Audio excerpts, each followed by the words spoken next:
അധ്യായം 1.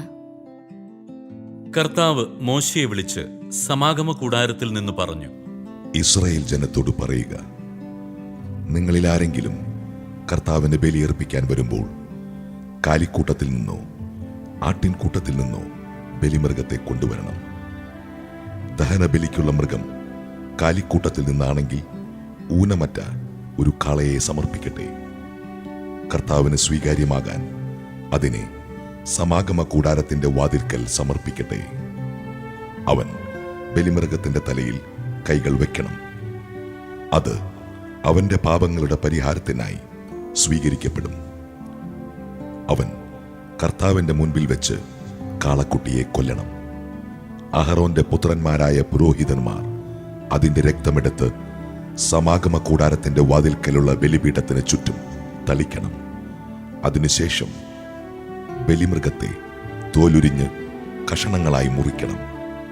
പുരോഹിതരായ അഹറോന്റെ പുത്രന്മാർ ബലിപീഠത്തിൽ തീകൂട്ടി അതിനു മുകളിൽ വിറകടുക്കണം. അവർ മൃഗത്തിന്റെ കഷണങ്ങളും തലയും മേധസ്സും ബലിപീഠത്തിൽ തീക്ക് മുകളിലുള്ള വിറകിനു മീതെ അടുക്കി വയ്ക്കണം.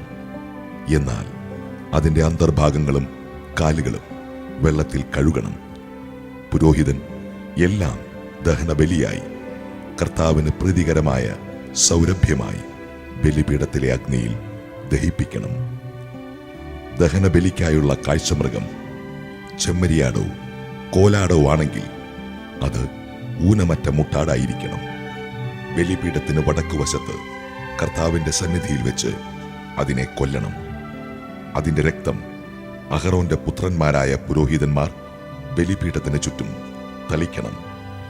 അതിനെ തലയും മേധസ്സും ഉൾപ്പെടെ കഷണങ്ങളായി മുറിക്കണം. പുരോഹിതന്മാർ അവ ബലിപീഠത്തിൽ തീക്ക് മുകളിലുള്ള വിറകിന്മേൽ അടുക്കി വെക്കണം. എന്നാൽ അതിന്റെ അന്തർഭാഗങ്ങളും കാലുകളും വെള്ളം കൊണ്ട് കഴുകണം. പുരോഹിതൻ അത് മുഴുവൻ ബലിപീഠത്തിൽ വെച്ച് ദഹിപ്പിക്കണം. അതൊരു ദഹന ബലിയാണ്. അഗ്നിയിലുള്ള ബലിയും കർത്താവിന് പ്രീതികരമായ സൗരഭ്യവും. ദഹനബലിയായി പക്ഷിയെയാണ് അർപ്പിക്കുന്നതെങ്കിൽ അത് ചെങ്ങാലിയോ പ്രാവിൻ കുഞ്ഞോ ആയിരിക്കണം. പുരോഹിതൻ അതിനെ ബലിപീഠത്തിൽ കൊണ്ടുവന്ന് കഴുത്ത് പിരിച്ചു മുറിച്ച് ബലിപീഠത്തിൽ വെച്ച് ദഹിപ്പിക്കണം.